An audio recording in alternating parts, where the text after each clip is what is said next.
Hello, and welcome to the eCom Ops Podcast. We believe that there is more than enough content focused on e-commerce marketing and not enough content celebrating the real heroes of e-commerce, those running the operation. Each week, we find and interview an e-commerce operations expert to share the secrets behind how some of this industry's most exciting businesses are run. And now, your host, Norbert Strappler, the CEO of SyncSpider. Hello and welcome to another episode of the eCom Ops Podcast. Today I'm talking to David Wachs from Handwrytten Services. So, David, welcome to the show. Thank you so much, Norbert. Thanks for having me. This is super cool. Yeah, it's absolutely great to have you here. It's a complete new topic today. And well, one thing that I need to mention, handwritten with an Y, right? Correct. Yep. Handwrytten spelled with a Y instead of an I. Yeah. Why? Why? Well, because we love you, just like the old Mickey Mouse song. No, the reason is our notes are not actually handwritten. They're not written with an I. They're written with a Y. So instead of handwriting, like writing a note out on paper, we use robots to write your handwritten notes for you.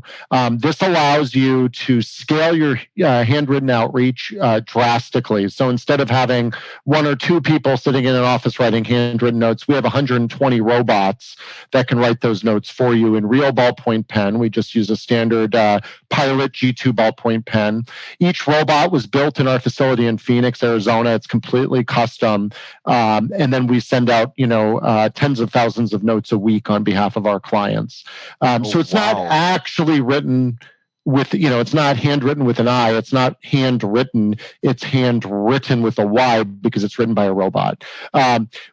What's cool about it is we tie into SyncSpider, we tie into Zapier, we tie into all these other platforms, API integrations, that type of thing. So it really allows your e-commerce listeners and clients to be able to fully automate their handwritten note outreach. When somebody buys their first purchase, anniversary of purchase, hits a certain payment threshold, whatever that might be, we can trigger a handwritten note at that point.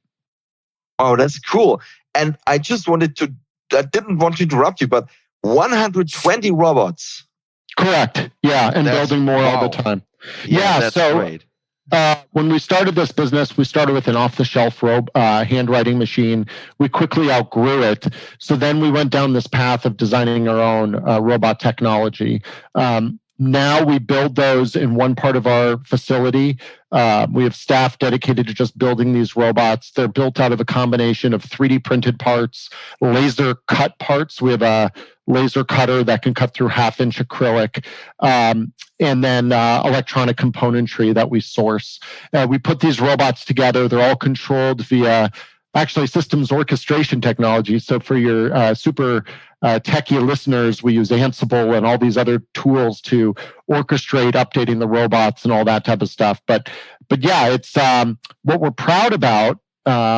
Just as we're proud about the robots, we're proud about what they do. And they write out handwriting that's totally indistinguishable from human handwriting. It has variation and nuance to it. So two O's together look different. Every L in the note might look different. We cross, if you have two T's together, we'll cross those two T's with one line instead of two. We vary the spacing between lines. We vary the left margin so it doesn't all start at the same point to create a really very, very realistic looking note. We can even include your signature or write the note out completely in your handwriting if you submit enough samples for us to create that handwriting style. Nice. And to which countries do you deliver? Well, we deliver to 120 some odd countries, pretty much any country that can accept a U.S. international stamp. But if you're looking for us to mail locally, currently we only drop notes in the mail in the States. So if you're okay with that international postmark, we can mail it to your customer from the United States. If you'd rather do a big bulk job and have us write out 10,000 notes, we can then ship those to you ready for stamping, and then you would just stamp them in your local country and then drop them in your local mail. Right. And if you send them from the US, do they really come to all those countries? Do you have feedback that really go there? I would hope so. Yes, I mean, typically, yes, they do get delivered. With some of the sample kits that we send out to clients overseas, that type of thing, sometimes they get returned for lack of postage. But those sample kits are quite heavy. For a simple one-page note in the mail, we don't see too much. We don't have too much lack of deliverability there. What we can't deliver overseas is gift cards. But that's more because the gift cards won't work. A Starbucks card that you buy in the States won't work in Germany. Okay, got it. Totally understand. So how did you get into all this? How did you get into e-commerce? Yeah, thank you for asking. So I started Handwrytten 7 years ago. We're the largest handwriting service provider in the world. But prior to that, I had a company called Cellit, Cellit. It was a text messaging platform. We'd send over 1 million text messages a day for leading retailers like Abercrombie and Fitch, Toys R Us, Office Max, that type of thing. I sold that company, and in that process, what I realized is we were kind of a little bit a part of the problem. People are now inundated with electronic communication. The average office worker gets about 140 emails per day. They spend just about 25% of their day managing email. And then you throw on top of that Facebook messages, Twitter messages, Slack, Intercom, all these other forms of communication. They're just spending their day trying to balance it all and trying to get through it all. So what we wanted to do was create a form of find a form of communication that really cut through the din, really cut through the chatter. And so our solution to that was old-fashioned handwritten notes, not printed junk mail, but handwritten notes, because junk mail gets thrown away too. What we find with handwritten notes, and there's a lot of stats out there, you could visit handwrytten.com with a Y to learn more, but handwritten notes have a 300% higher open rate, a 3 times higher open rate than print mail. The response rate to handwritten calls to action is about 3 to 5 times greater. We have clients sending out coupon codes and handwritten notes with an 18 to 20% response rate versus a 3 to 5% response rate they get with traditional email and print.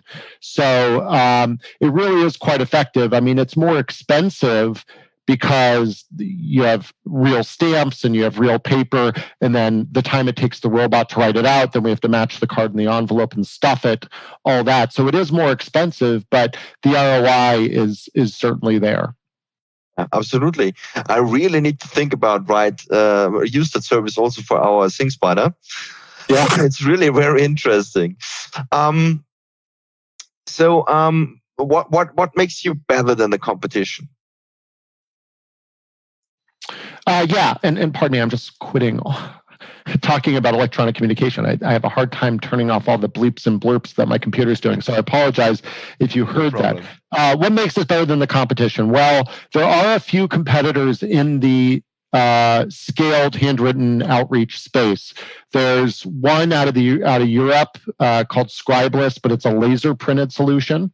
So while it does look relatively real, it's laser printed. It's not a pen on paper, and people will lick their finger and try to smear the writing, and it won't smear, and you don't get all the nuance from the pen moving over that paper like you would with our solutions. So there's the fact that we are actually laser pen written is probably the biggest. Once you talk about pen written communication, there are a few other players in that space too. There's a company in Germany called Pensaki. I don't know if they're still around or not, but to my knowledge, we're the largest provider out there by a factor of 10. We just, our robotic technology, it's just, we spent a lot of time developing in not only the handwriting, which a lot of our competitors have done. They've come up with their handwriting. I think ours is substantially better than theirs, primarily because most other people's solutions do either one of two things. Either they use this off-the-shelf auto pen solution by a company based in Virginia. That writing is very non-random. So every A will look the same, every B will look the same. There's no real variation in the writing. It looks more like a typewriter that wrote in a handwriting font, if that makes sense. So there's that versus us, where we really take the best features of randomization that are provided by some technologies that we use for randomization, ligature combinations, kerning, all that stuff to create a truly authentic looking product. So that's part of it. The other thing is we've invested a lot in paper feeding, which might sound funny, but our biggest competitor used to be a company called Bond, B-O-N-D. They used a 3D printer to write out those notes, and then they had no paper feeding mechanism. So after the note was written, somebody had to go there, take the paper off the machine, and put the next piece of paper on. And because of that, it was like a Gutenberg press from the 1700s. There was no scale to it. What we've spent a lot of time doing is perfecting our paper feed so we can have the throughput to get these notes out quickly. And to our knowledge, nobody has that combination of authentic writing and paper handling to get your notes out quickly. The other players in the space, if they're not using that off-the-shelf handwriting robot, they're typically using a 3D printer. A 3D printer can write, but because for those of you that don't know, a 3D printer basically moves up, down, left, and right, and it squeezes plastic onto a plate and then slowly builds up that plastic. It squeezes it, moves up a little bit, squeezes it, moves up. With a handwriting arm, you do the same thing. You move up, down, left, and right. You just don't squeeze ink. You just go all the way down and move your pen to do that. The problem with using a 3D printer instead of our writing arm is that a 3D printer's writing arm, or what is a 3D printer extrusion arm, is called a gantry. And a gantry has a lot of momentum, inertial mass to it. It's massive, right? So if you move this thing fast to write letters on a page, you're going to end up with jitter. You're going to end up with squiggly writing. So their solution to get around this is to write in a felt-tipped pen, which kind of looks okay, kind of not. And it also, they have the same issues with writing good, with really varying the characters of the writing and all that, if they haven't gone down that path of really perfecting that solution. We have the software, we've got the hardware, we've got the paper feed. We've really figured it out over these last 7 years to have the best solution. And then when you tie that to our integration possibilities through SyncSpider and all these other integration mechanisms, there's nobody that comes anywhere near the capabilities that we have. I mean, we integrate directly in Salesforce.com. We integrate directly in HubSpot. We've got this full integration platform that nobody can touch. Really, this is insane. Automation is the key here again. So it doesn't matter what we're talking about, always some kind of integration needed. As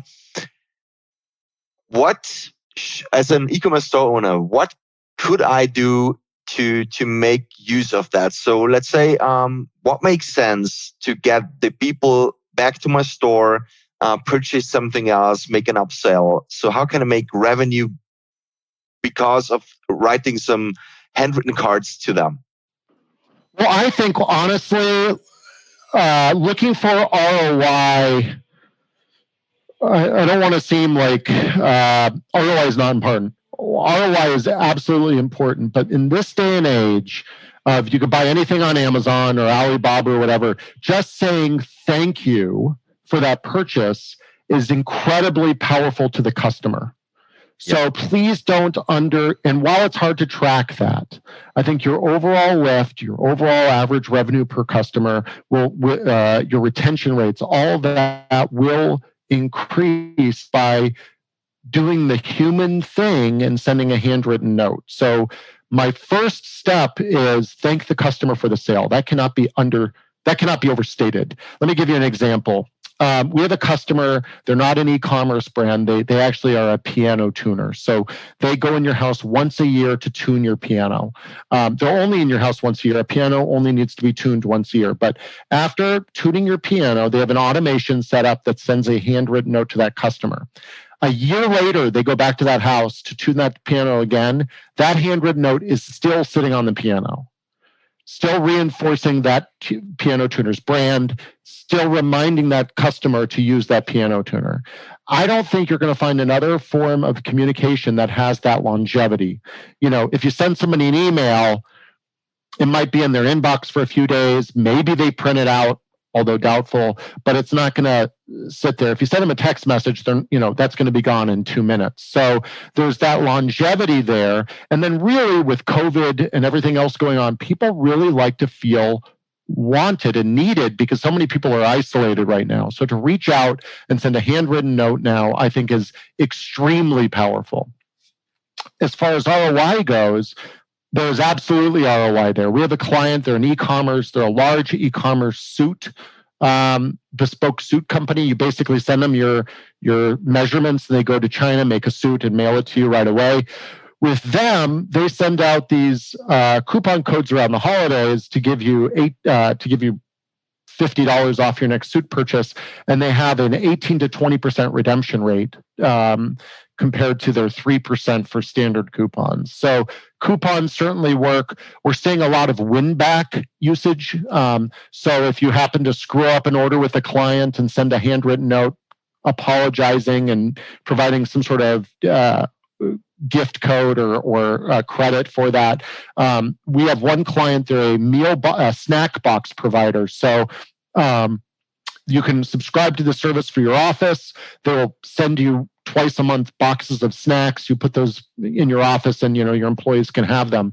They found that if they screw up with a client and they send another box of snacks and a handwritten note apologizing, and I'm not going to lie, the extra snacks absolutely help, but if they send a handwritten note apologizing for that, that client ends up worth more to them than if they never screwed up in the first place.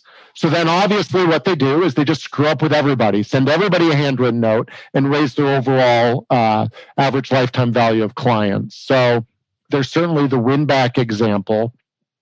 We have clients using this for referrals, providing unique referral codes to clients and that type of thing too. Reaching out to influencers, if you're looking to, visit our website, leave a review, whatever that is, there's opportunities for real call to action beyond just sending out coupons or repeat purchase. Very interesting. What role does automation play in your operations? Oh, it's everything. So we have a full flow. If you visit handwrytten.com, and I mean, we are a very automated company. But if you visit handwrytten.com and request samples, you're going to go through a whole flow without knowing it, where you're assigned a sales rep in Pipedrive, our CRM system. You're then sent your handwritten note samples. You're then added to a PersistIQ custom email drip campaign. You're added to our MailChimp standard email campaign. And then we track you throughout that entire process. So for inbound sales leads, we have a substantial amount of automation tracking. For outbound, I actually wrote a blog post about it on our website. It's called the Handwrytten Automation Playbook, Outbound Automation Playbook, that talks how we use third-party talent through Upwork to collect mailing addresses of contacts. We then send them all a handwritten note. We then insert them in a PersistIQ email drip and reach out to our outbound prospects that way. Here in the office, we're automated vertically. So we build the robots here. We print the stationery here. We have a full digital print press taking up a substantial amount of space in the office to print out these notes. So we're fully automated in that regard. As far as when an order comes in, it gets placed in a hot folder on the computer, and then that generates the cards for the digital press, which prints them out, cuts them, scores them, all of that type of stuff.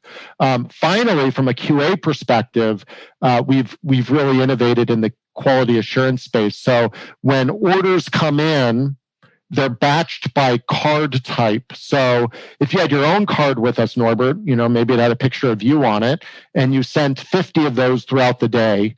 At the end of that day, we're going to take all 50 cards, all 50 orders, and put them in one master manifest That way we can stick 50 Norbert cards in the robot at once and not one robot card here and one robot card there. We'll do it all at once for efficiency.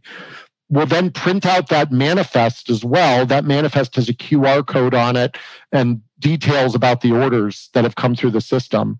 So then when we take those envelopes off the envelope handwriting robot and the cards off the card handwriting robot, we put them together. We bring that with that printed manifest to QA, who then uses another machine learning system to ensure that the correct note gets stuffed in the correct envelope.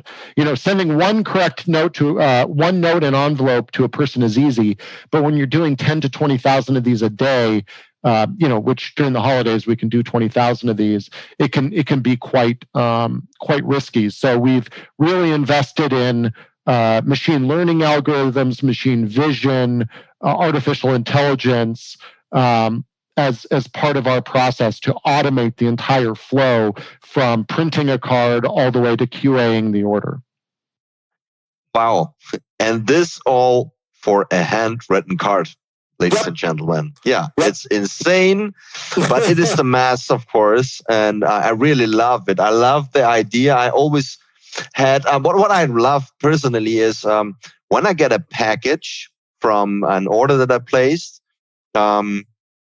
and the one who packed the package really has a handwritten note inside. So it's different. It's really a manual process, of course, for a lot of companies. But I assume that this is also something that you can automate. Yeah, inbox. Yeah. So most of our notes, what we've been talking about, take the step of first you create a handwriting style, or you use one of our off-the-shelf handwriting styles. You could call it a font, but I could get into a whole debate with you as to why it's not a font. There's technical considerations there on what a true type font is versus what we are. So we're a handwriting style. With inbox notes, we actually have some unique options because creating a completely personalized inbox note is typically not logistically feasible because you've got orders flying down the line, boxes are getting stuffed, out the door they go.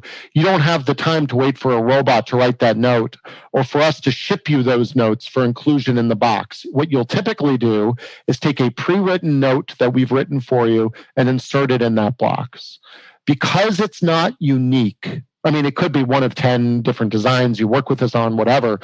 Instead of using a handwritten font or a handwriting style, what we can do is you can write out that note longhand in your handwriting and scrawl it all over that page, draw a picture, put your messy signature, and it could be completely organic looking, flying all over that page. We will then recreate that exactly. So any doubt anybody had that it looked like a penned handwritten note, out the window. It looks 1,000% like a scribbled note.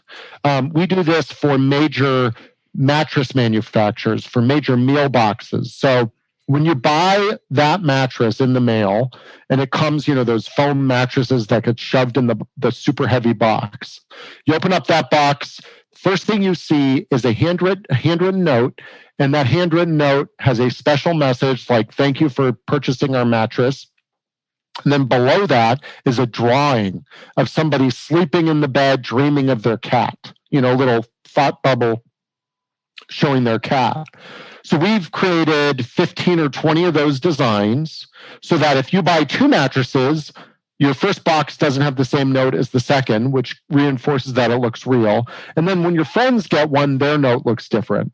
Then what happens is people take those notes, they take pictures of them and put them on Instagram and Twitter, and you create a whole viral aspect to that campaign as well. So it does a few things. It reinforces that your brand is personal. It thanks the customer for their purchase. And then it also creates a whole viral aspect without you even asking.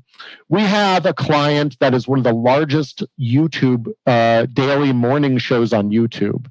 So they've got 1 million followers or whatever around the world. Wow.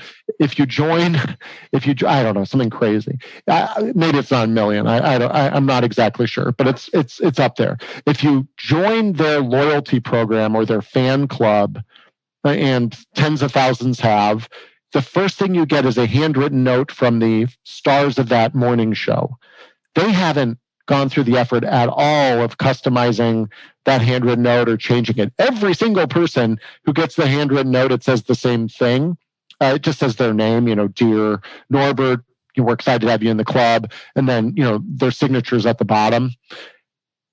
You'd be surprised how many thank you note pictures are on Twitter of the exact same handwritten note over and over again. People love them.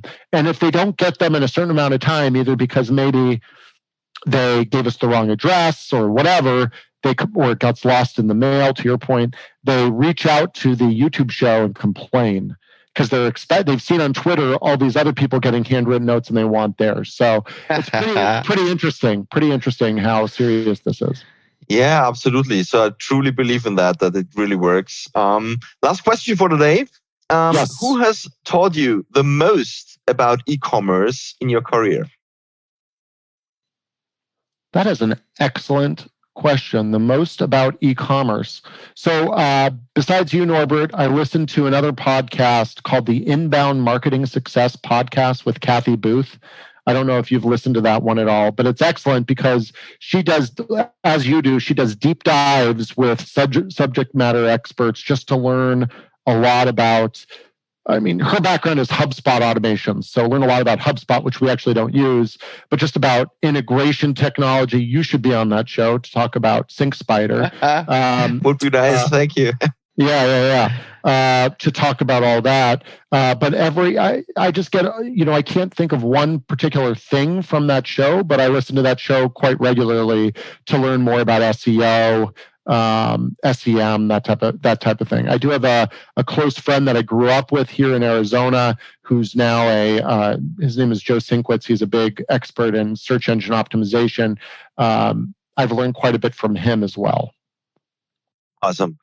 Thank you very much for that interview. It was really, really interesting. And I love the aspect that a handwritten note nowadays really can make such a difference. So absolutely, you can really get more trust from your customers when you send them a handwritten note after purchase. It needs not be, of course, after every purchase, but the first purchase, an annual renewal or something like that, or a specific amount, as David said, that was reached, to really say just thank you. Don't try to lead an upsell. Don't try to sell something else. Just say thank you. And exactly. It's perfect. Thank you very much. Thank you, Norbert. I really appreciate your time. Bye-bye. Bye-bye. And that's it for this episode of the eCom Ops Podcast. If you enjoyed listening and would like us to find and interview more e-commerce operations experts, please search for eCom Ops Podcast in your favorite podcast listening app, and then subscribe, rate, and review. Until next time.